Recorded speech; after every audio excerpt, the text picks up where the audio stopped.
बिस्मिल्लाहिर्रहमानिर्रहीम। अस्सलाम वालेकुम नाजरीन, मैं हूं सादिया गुल। आप देख रहे हैं मेरा यूट्यूब चैनल और फेसबुक पेज। नाजरीन, जैसा कि अभी मुल्तान में बस्ती मलूक में एक इंतहाई अफसोसनाक वाक़या पेश आया है, जिसमें सगे नाना ने अपने नवासे नवासियों को कत्ल कर दिया। ना सिर्फ नवासे नवासियाँ बल्कि अपनी सगी बेटी को भी कत्ल किया, और इतनी बेदर्दी से बेटी को और उसके बच्चों को कत्ल किया कि उनके जो सर है वो जिस्म से अलग कर दिया। अब इस वारस जो है, इसको पुलिस ने अरेस्ट कर लिया है, और इसने ये इतना बड़ा जो कदम है ये क्यों उठाया, इसके पीछे क्या कहानी है मैं आपको बताऊं।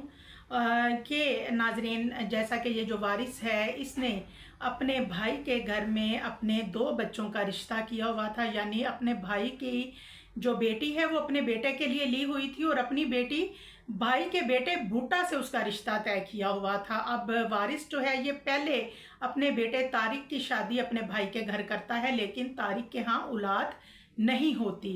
अब उसके बाद मोहम्मद बूटा ये जो वारिस है ये सोचता है कि अगर मेरी भतीजी जो है ये तो बांझ है, इसके तो बच्चे नहीं हो रहे, तो क्यों ना मैं अपने बेटे से ये कहूँ कि इसको तलाक दे दो। और वो अक्सर इस बात का इजहार करता रहता था अपने बेटे से कि तुम तलाक दो इसको और मैं तुम्हारी शादी कहीं और करूँगा, ये बांझ है, ये बच्चे नहीं पैदा कर सकती, तुम्हें ये कहाँ से औरत लगती है। अब इस तरह के मसले मसाइल वारिस के घर में चल रहे होते हैं। उधर जो दूसरा रिश्ता हो गया होता है मोहम्मद बूटा और अरशाद का, और क्योंकि ये सगे ताया चचा के होते हैं और फिर वटे सट्टे में इनका रिश्ता काफ़ी बचपन से तय होता है, तो ये दोनों एक दूसरे को पसंद करते हैं। लिहाजा जब घरेलू नाचाकियाँ बढ़ती जाती हैं और वारिस अली जो है वो अरशाद का रिश्ता शादी करके नहीं देता, तो आखिर में ये दोनों मोहम्मद बूटा और अरशाद घर से भाग के तो शादी कर लेते हैं। जैसे ही ये घर से भागते हैं और शादी कर लेते हैं, तो उसके बाद अल्लाह ताला इनको 3 बच्चों से नवाजता है। ये जो बच्चे हैं 5 साल से लेकर तकरीबन 2 माह तक बच्चों की उम्रें हैं। अब क्योंकि इस बात को काफ़ी अरसा गुजर जाता है, और वारिस जो है उसकी अपनी बेटी के साथ नाराज़गी भी ऐसे ही जारी रहती है। लेकिन एक दिन फिर जब बेटी को अल्लाह ताला बेटी नवाजता है, तो उसके कुछ शोहर के साथ भी इख्तलाफात हो जाते हैं। जैसे घर में छोटी मोटी लड़ाई, तो वो अपने वालिद के घर आती है और खुशी से आती है कि अल्लाह ने उसको बेटी दी है, तो शायद उसके वालिद का दिल जो है उसकी तरफ से नरम हो जाए। अब जो वालिद हैं वो वारिस, वो अपनी बेटी को अरशाद को कहता है कि तुम बच्चे उनके मुंह पे मारो, मेरा बेटा भी उनकी बेटी को तलाक देता है, और तुम्हें कोई ज़रूरत नहीं है वापस अपने घर जाने की। जबकि मोहम्मद बूटा जो है वो अपने चचा के पास आता है और अपनी बेटी को और अपने बच्चों को और अपनी बीवी को वापस अपने घर लेके जाना चाहता है।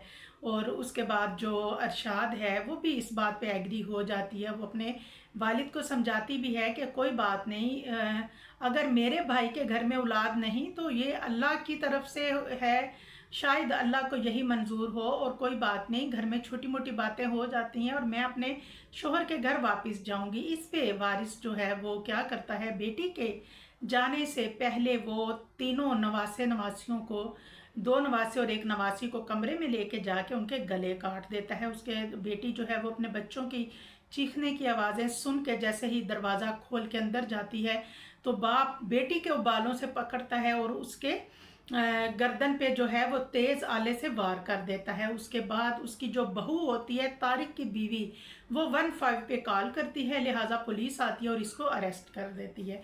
अब नाजरीन, ये पूरा वाक़या बताने का मकसद सिर्फ ये था कि वट्टा सट्टा ऐसी बीमारी है जो कि देहाती इलाकों में बहुत ज़्यादा है, और इसका असर जो है, चाहे वो एलीट क्लास है, चाहे वो मिडिल क्लास है, चाहे वो गरीब है, चाहे अनपढ़ है, चाहे कोई पढ़ा लिखा है, कहीं ना कहीं आके किसी ना किसी बात पे कुछ ना कुछ मसले मसाइल जो हैं ये वट्टा सट्टा में ज़रूर हो जाते हैं। लेकिन इसके बावजूद भी मैंने देखा है कि लोगों में ये ट्रेंड जो है वो अभी तक ख़त्म नहीं हुआ। लिहाजा जहाँ पे इस तरह की ज़िदबाजियाँ आ जाएं और रिश्तों में इस तरह की नफ़रतें पैदा हो जाएं और इस तरह के इख्तलाफात पैदा हो जाएं, तो फिर ऐसे वाक़यात रूनुमा होते हैं। दुआओं में याद रखिएगा। अल्लाह हाफिज़।